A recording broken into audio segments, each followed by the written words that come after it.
لله ما أعطى ولله ما أخذ. يا أيتها النفس المطمئنة، ارجعي إلى ربك راضية مرضية.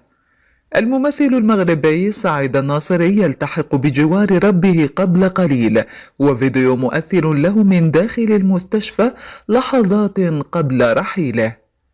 لم تمر سوى 6 أشهر تقريبا على رحيل شقيقه بسبب فيروس كورونا.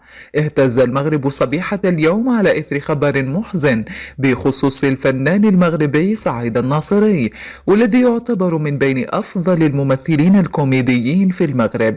فالممثل سعيد الناصري وبسبب خفة دمه وكذلك أدواره القريبة من الشعب جعلت منه محبوبا لدى المغاربة.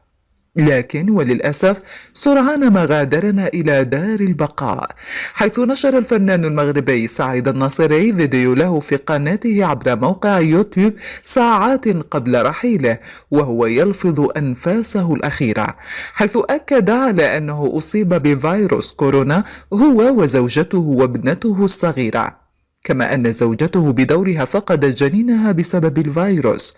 وأكد سعيد الناصري على أنه أصيب بالفيروس منذ أزيد من 25 يوما، لكن وضعه الصحي أصبح حرجا في الأيام الأخيرة خاصة ليلة أمس.